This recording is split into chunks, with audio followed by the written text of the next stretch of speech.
Good morning, everyone. Welcome to another episode of LinkedIn Live, Career Agility's Career Success Show with Adrian and Yen. Happy Friday, and happy Friday. And I'm still looking forward to so many public holidays that we have. It's coming up. Sorry, no. Yeah, I mean, Fridays are great, but a lot of our public holidays, the next three, I think, are on Wednesdays. Wednesday holiday. So if whether or not you prefer a Wednesday holiday or a super long weekend holiday, let us know in the comments below. But today we are going to talk about something really interesting. But before we go there, we want to share a little bit about what we do for those of you who are joining us for the first time. My name is Adrian and Yen's over here. We are both the career experts at Career Agility International. We help individuals like you to achieve career success, career happiness, and career longevity. Sorry, I was just taking a sip on my coffee because it's a little bit early. And I'm really looking forward to the weekend. Yes, that's right. So if you have any career questions, please feel free to drop us a note, and we're always happy to answer your questions if you have any. Yeah. Of course, you can also read the book because all the answers are there. It's called The Great Career Paradox, and you can find it on Amazon. Yeah. You know, sometimes I think about the questions that we get asked. They're the same questions. The only difference is the context. Yes, that's right. The people are different. The companies are different. The industries might be different, but they all face very similar issues. So we want you to know that you're not alone. If you're facing a career crisis or you're having an issue at work, reach out to us. We probably will be able to give you some ideas on how you can manage it better. That's right. And for this week, some interesting news that came up earlier in the week. Yeah. Which is a new policy change for the Ministry of Manpower. And this is going to take place in 2026. Do you think it's sexist to call it Ministry of Manpower? Adrian, I'm not going there. Okay. So the news that just came up says that Singapore is increasing its retirement age from 63 to 64 in 2026. Wait. Okay, again? Retirement age goes up. From 63 to 64. Okay. In 2026. Okay. And re-employment age rises to 69. That's a lot. I don't know if I want to work when I'm 69. And I don't even want to know if I want to work at 60. You know, it's interesting because when I was a kid and my dad, he retired at 55. And that was the retirement age back then, right? I think also lifespans were shorter. True. And I think now people are living a ripe old age to a ripe old age of like 85 or more and beyond, right? Yeah. So it's crazy, but to think that you'll be living so long, and if you're only retired at 55, it's such a long gap between. Okay, so that's my favorite topic, retirement. So retirement doesn't mean you stop working and start twiddling your thumbs waiting for death. No. Retirement is having the decision, the choice to do something that you want to do, because a lot of us, our careers are forced upon us, or we have to suck it up, so to speak, in a job that maybe doesn't give us that sort of satisfaction because we need the money. We need to build our nest eggs. We need to pay for college, for our kids' college. Yeah. You know, so if when we reach a certain stage in your life, you want to just do what you want to do. Yeah. You know, it could make you pocket money, but that's okay. That's true. And hopefully, you have been planning your finances well enough so that by the time you are in your mid-50s or late 50s, your kids would have been grown up, your house would have been mostly paid for, and everything else is all settled in. So you don't really have to work for that kind of money, but you can just enjoy that phase in your life where you can, just smell the roses and do the stuff that you love. Yeah, but doing the stuff you love has to also earn you some money because we need to stave off inflation. That's so true. I'm thinking it's okay if you want to do something on a smaller scale. Yeah. I mean, you don't have to be running that rat race anymore and fighting your political battles and traveling on Sundays and not seeing your family and flying 14 hours. And I really cannot understand why some people they have achieved almost everything they wanted to, and they're still driving very hard. Maybe it's because they're just wired that way. Yeah. And that's okay too. But anyway, so I saw this article. Obviously, everyone's debating the age increase. The age increases the retirement age is gonna be pushed up. But in terms of being able to take out your CPF money, which is our superannuation fund, it still remains the same. What age is that? Which is like never. Okay, so I didn't research the CPF. It's basically you can take the stuff out as long as it's above a certain amount, which is incredibly high. So the minimum sum, which they renamed it. And they want that portion of money there to pay for your medical fees, and all that. I've never looked at the CPF component as anything handcuffs. It's always been a good thing. Yeah. So if you look at the CPF aside, because in the old days the CPF age was tied to retirement age. You could only take out the money at 55 when you retire at 55. So now, if you retire at 69 or whatever it is, it's almost two separate issues altogether. They've separated issues. So it's not so much about the CPF, but it's about whether you want to continue working at all. But I understand the government's intention in wanting to keep people employed and not have companies just let you go just because you're old. Yes. I also understand about the benefits of continuing to work, because seriously, you live longer and you have healthier lives because you go out, you leave your home, you commute, and then you meet people and your brain stays active because you are thinking and communicating and interacting, and that keeps us healthy, really. So there's a lot of benefit to continuing to work. But when I saw this article, and I saw the response. Obviously, people weren't very happy about it. The first thing that came to mind was, I wonder how, the bad habits that are already present in some of these organizations when they want to let people go. I wonder how it's going to increase some of these bad behaviors, and some of these organizations might try some tricks to try and get rid of their people before they turn 60. Or even because if you voluntarily resign, I'm not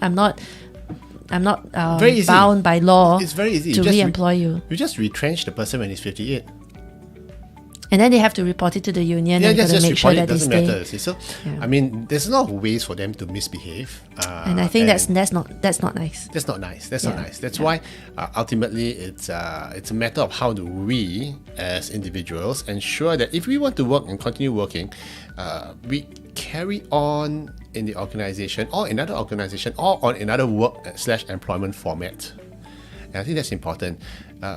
You're right. 55 is too early to retire. I'm only 3 years away from there. Okay. Yeah, we're very close. and it's strange, because in my mind's eye, as a child, 55. My dad, 55, he retired, right? And that was old.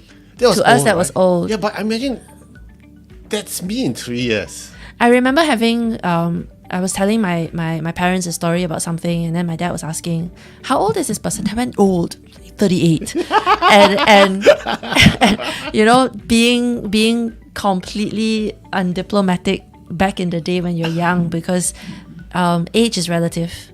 It is so relative. Yeah, I know. Now and not too long ago, I heard someone speak, and this person was only 40.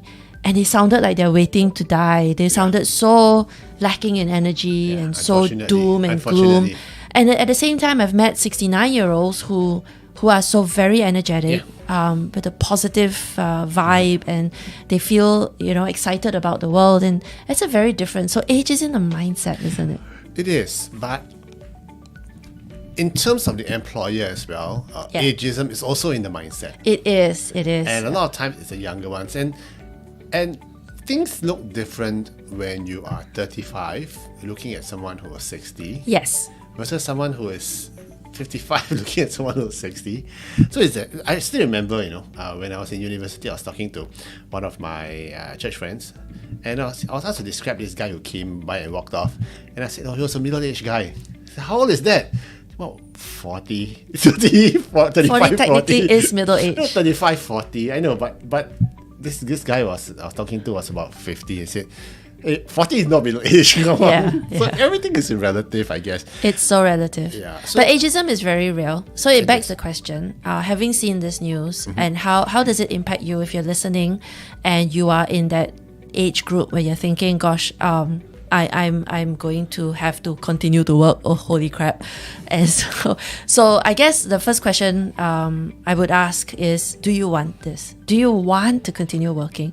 Are you happy to continue to work? I mean, given whatever your job scope is, the amount of travel you're required to do, the amount of stress, the midnight calls, gosh. And also, do you still want it? But why not? Because no, hang on. But even one step before that question is, do you have to? Some people have to. So I know this person, who was doing exceptionally well, made lots of money, almost close to retirement at 63. Okay. And he decided to have a little adventure with his Filipino girlfriend. Wife found out, took everything, half of everything. So now he has to continue So he had to working. reboot and go at age 64. So, so he has no. to. So he has to carry Oh on. dear. But then again, sometimes Sounds things like happen. a soap opera. Yeah, it does, right? It does. But sometimes such things happen and It you does. have to Yeah. reboot it.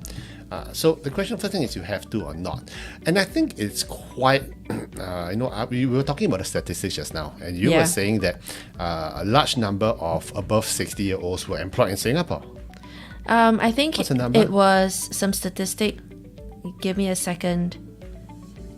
Now I can't find it. It's somewhere around in there. Yeah, And it was a pretty large number. Oh wait, okay. We're talking about how the workers here are all aging. Yeah. That 1 in 4 citizens will be over 65 by 2030. Yeah. And That's a big number. And also in terms of how many, there's a large percentage of people above 60 who are still working. Yes. And I think that is a very disingenuous number if it's high, because if you're gonna poll cleaner aunties and uncles in the food court, they have to work because they have no other means of not working or of feeding themselves. So a lot of times, once again, it's a matter of do they have to, and if you have to, then well, let's figure out what we need to do. But if you don't have to, then you're in the comfortable position where you were saying just now about. So your comment was true because we don't know the basis of these statistics. We don't know if they're talking PMETs or they're just putting everybody into the same bucket. And so if they do put everyone in the same bucket, then Singapore ranks as the third highest for workers aged 65 to 69. Yeah. Or employed, as in the third highest employment rate for 65 to 69 in OECD countries. Yeah, and whatever that means. And the big question also is that ageism? Is there ageism in the market? And the answer is Of course, Yes, there's ageism, there's gender discrimination, there's lookism. there's ethnic But discrimination. Lookism, whether you look good, there's smellism, whether you smell good. There are so many. Discrimination appears in all So forms. I think haters are gonna hate regardless. But coming back to what can we do about it if you are thinking about extending your employment, I'd like you to seriously consider if it's something you have to do or it's something you want to do. And if you don't want to do it, think about what you plan. Think about your plans early. Don't wait until you've reached the cliff and then say, oh, I think I'll just get a parachute. No, it doesn't work that way because you have to take time to go buy or make one. Okay, so the analogy here is don't wait until, I'm using too many metaphors. It's a Friday. It's Metaphor Friday. Don't wait until it's raining to fix your roof, because by the time your roof starts to leak, it's too late. So make some plans.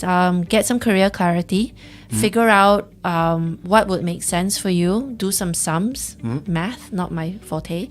But yeah, put things into little buckets of investments so that you always have freedom funds. I was going to think of another word, but Freedom I funds. will use the better F word, which is freedom funds. But you see, the other thing is for many of us, retirement age or the day which we want to stop working for money is still a long way off. And that's why I think having that runway ahead and lead time for you to plan and make alternative. Yeah. Because you don't have to have a full-time job. Exactly. Right? You don't need a full-time job.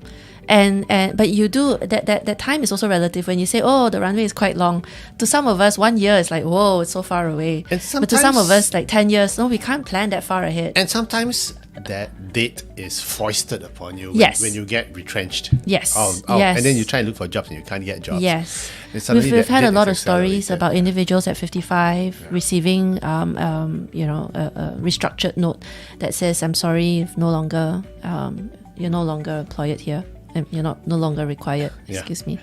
Employed. Okay, so it is a Friday. Okay, so if you do receive an exit notification and you are at that very difficult age, I would say 58, 59, and yes, getting re-employed might be a bit tricky. It is, and that's why our recommendation is if you are anywhere around there or way before, make contingency plans now. In fact, the market is so unstable. I was talking to this very senior business leader and he is in his late 50s. And I asked him, what advice do you have for those in their late 40s or early 50s? And he said, don't buy that fancy car. Yeah. Don't buy anything that's fancy. Okay, just sit on your money because you never know when you might need it. Don't put the money under the mattress though. Yeah. You No, I don't. I don't do that. I put it in a tin can under the mattress. And the trouble is with the tin can is by the time you open it, it's moth eaten, and then they're gone. You just have a pile of dust. So no. Invest wisely. Put it into different vehicles. Yes. Again, I'm very risk averse, so my investments are very low risk but also very low yield. But at least there's some yield. Yeah. So but besides that, I think one of the biggest investments you can have as well is to invest in yourself. Yes. In terms of your skills upgrading, and it's not just about skills upgrading, as what Yen was sharing earlier with me. It's not about just skills upgrading. It's about skills relevant, skills. Just because you have a piece of paper that says you've gone through a course does not make you employable for that skill. It doesn't work that way. It's like learning to drive. When you pass the driving test, that doesn't make you a good driver, because we all know that passing the driving and being a good driver on the roads is very different. Yes. Very different. Yes. So just because you've got data neighbor analytics doesn't mean that they're going to employ you to do data analytics. Yeah, speaking of which, I have this neighbor of mine. She has a license since like 1995. And she can't drive. She's not driven since, but whenever I ask her, how long have you been driving? Oh, I got my license back in 95. That's a very telling answer. I got my license. Doesn't mean I've been driving. Yeah, so a lot of people out there now, they go within their certificate that, I got Python programming, but how many programs in Python have you done? Have you done projects in it? Have you? And it's contextualized, because just because you've done a project on transport doesn't mean that you can do a project on I don't know. Yeah. Banking or whatever. Yeah. Right? So it's different. It's all about capability building as well. So exactly. So there are things that you need to figure out right now today, and the government has been nice, giving us lots of money in terms of skills future upgrading and everything. Look for courses that are interesting for you, relevant, and you'll probably find fun doing it. And it's something that's probably an extension of what you currently are doing, but in a better way. Yeah, and I mean, you can also obviously pursue those courses for fun, like art and gardening, and that's okay too. It's okay. But those are not an extension of your capability. But what we're trying to say is that you want to start thinking about where your industry is headed and how you can stay agile to keep up, stay relevant, and more importantly, make connections, because it's always about the network that gives you the next opportunity. Just because you're good at what you're doing doesn't mean that the hiring committee will want you on their team, because it's a political decision. So make friends, don't make too many enemies. Watch the toes you step on, and stay updated, stay relevant. Watch the toes you step on. Yeah, you want to watch out for the toes that you step on, because they're connected to the butts that you need to kiss tomorrow. All the butts you need to kick tomorrow. So yeah, I mean, it is about building lots of nurturing those relationships so that you can have options. So let's talk about Skills Future. Okay. I think it's an inflationary tool right now. Skills Future? Yes. Why? Because courses are upping their prices because they know that there's funding. Oh, wow. So my husband and I, we came across not too long ago, I can't remember where we were, there was this booth. The booth had nothing on it. We approached it and this person came out and said, do you want to learn how to do photography on your iPhone? We have this course. Okay. We have this course. 2 hours or 3 hours, $800. Oh, sure. No way. So I know it is a ripoff. And so because this company is going out to market for a half-day course at $800, because there's Skills Future, then other courses are also going to up the price. We're in the wrong business, man. I want to start teaching. I want to start a Skills Future course like communicating with your dead pets. Or something, because I know that psychic readings is a thing. Tarot cards for fun and profit. Know. I have no idea. So I'm slightly I'm skeptical. I'm actually very unhappy with the way the inflation is happening because of some of these policies. But having said that, there are still good courses available. There are courses, and then there are unintended consequences that is increasing our inflation, that is also increasing our cost of living, that's also generating a lot of bad behavior out there. That's true. So I'm so my not question happy. for you is this: What course are you planning to do?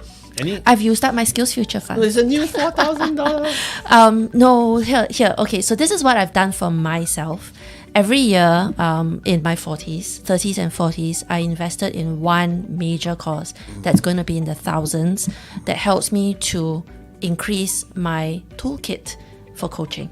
So every year I pick up a new model or a new coaching idea or course or just a deliverable, a method, so something. And then I stopped doing that because I've run out of courses that would fit my schedule, my time, and my price tag. But I've also done a lot. So I'm just looking at fun courses in psychology because they all add to helping me be a better communicator and just round off my very, very sharp edges, as you probably know. But lately, now that I've reached the ripe old age of excuse me, so I'm thinking of doing a lot more self-actualization. Right. So I've been hunting for fun courses that are very hobby related. Okay. So and soap making. you're into painting. So. I've got an artistic outlet, right? So I saw the soap making courses and I saw some very fun videography courses. Okay. But they were very expensive. Soap making cost is expensive? 1,000. Seriously? Yes. How many bars of soap and can I'm I buy just for wondering $1,000? exactly, or is it 500 or something? It was ridiculous. How many bars of soap can I buy and I for realized $500? why. Number one, they were advertising on Facebook. And number two, they were Skills Future. And so they were pushing that Skills Future agenda, which then I knew it was out of my price range because I've run out of Skills Future funding. You know what ads I've been being fed lately? No, not Taylor Swift ads. All of us are being fed. I've been fed lately. 9-month doctorate, doctor, PhD, Doctor of Business Administration. No need lah. So fake. How do you get a PhD in 9 months or 12 and months? it's an online course. It's an online course. So sus. So suspicious. I'm going to get off my soapbox now because I have an opinion about where this is all headed, only because there's this funding that's available. Speaking of which, I was supposed to go for a course last year in December, but I was busy. I remember I was going to sign up for that 1 week. Sound engineering or something. No, I'd love to do that sound engineering because this mic giving me problem half the time. But no, private chef course. Oh yes, you mentioned that. Yeah. So I told my wife she should be sponsoring for me because I'm going to end up cooking for her. Yeah, with expensive ingredients that are not available and can only be imported. But Wonderful. I'm a Peranakan cook, so I love cooking. So I think that's really interesting from a perspective. But can I make money off it? Probably not. But once again, it's you never know because you could reinvent. And yeah, you're right. And the thing about getting older, and as we talk about aging, it's not just about the revenue generating side of things, but the mental stimulation side of things. That's why our final point we want to talk about is if you want to enjoy career longevity, okay, or if you want to enjoy being economically engaged all the way to the point in time where you want to drop tools and just do whatever just chill. Stop. Yeah. You need to be in good health. You need to be in good mental state as well. Very important. So yes, go for your checkups, get your wellness, take your vitamins, do your exercise, and go for regular colonoscopies. Yes, and as the Singapore Cancer Society advocate of that was not a joke. Yeah, please go for your colonoscopy because it's a silent killer. Way too many people I know and I love have come down with a very bad case of colon cancer. So please get it done, get it scoped, get it looked at. Stay healthy. Stay positive, and you can only do that if everything's in balance. So, I mean, don't excessively focus on one side. You do need to ensure you don't brown out or burn out, which is worse. Yeah. And yeah, staying healthy requires a little bit more focus. So what do your yoga, do some meditation. Yeah. So what do you do then if you're going for a job interview and a guy looks at you and goes, you're too old? The fact that I achieved an interview is an indication that I was interesting enough for this person to meet. So a very quick tip again, the fact that it's opened, that there's a chance to meet a human face to face, it's rare that I would get such an abrasive question. They would hint at it, but they won't say you're too old. They won't. We all know that. But Yeah, we know this that is- they will hint at it. in their And so mind, your yeah, response should be about opening up the possibility of doing this on a short-term basis so that you can share the risk. Call out the behaviors and say, yes, I can see what you're thinking. I understand what you're trying to imply. And I completely get it. But here are my options and here are my suggestions. And then you can pitch. So if you're showing that you are capable of thinking broadly and laterally, there's no reason, especially if you have value to add and something to contribute, there's no reason why they wouldn't pay you for your time or your energy or your ability to mentor their people. True. You know, there's so many ways that you can skin a cat. And it's all about phrasing the value add that you can bring. Exactly. And the narrative and the format as well. So we actually have a lot of clients who are quite senior, I would say. And they have landed very nice roles as well in different formats and in different positions. Come talk to us if you are in such a situation, because every case is unique. So we need to sit down with you to extract the essence of what you can do, how you can contribute, and give you the vocabulary so that when you have a discussion with the business leader, you can show that no, it's not about what I don't have. Yeah, I may not have a full head of hair. I may not have all the black hair. I may not have, I may be graying at the sides. But you know what I have is many years of knowledge, of wisdom, and of experiences that I can bring to the table. So it's not about what you don't have, but rather what you have, and having the vocabulary to share and convince the other party that hey, it's gonna be okay. Yeah, and we can help you ideate as well about what is possible, and perhaps change your frequency about your approach to the world as well. Because if you're looking for something that was 15 years back, that may not be very possible, because the world has changed and you're different. So come talk to us if you need a fresh perspective on how you can tackle this next part of your life. That's true. So, well, we've come to the end of another episode of our weekly series.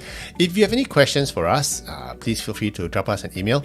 And, if you are past 50, as the government now calls us, Young seniors. So sad. Young seniors. It's better than old juniors. Right? I don't know why I don't know why they need to label people, but they do from label. a marketing perspective. So there's the Pioneer generation, there's the Merdeka generation, And I can't tell which is which. I can't tell. Neither can your kids tell who's the young seniors. But we're the young seniors. But I don't mind giving us labels as long as you keep giving us money and goodies. And that's inflationary again. I'm not complaining. I'm not complaining. But the point is that I think health is wealth. Where we are. Yes, stage. please. So, that I agree. Please stay healthy, and that's otherwise your hard-earned savings just goes into the medical fees, and no point. And you won't be able to enjoy your last and final phase, couple of decades of your life, where you should, travel, see the world. I'm gonna get biblical here, but there's a story that was told about the rich fool, this guy who actually made a lot of money, and he says that when my warehouse is full, then I will retire, but he dies on the night before he retires. So what's the point? What's the point, right? So it's not about the money you have in the bank. And someone once told me that money is only useful to you when you spend it. Yes. Oh, yes. Don't save it for your descendants. They don't deserve it. Yeah, they don't deserve it. So that's what terrible. Hear that, kids? I'm not going to save anything for you. That's not true. Okay. That's not true. So anyway, Take care. Have a good Friday. Take care, everybody. Bye.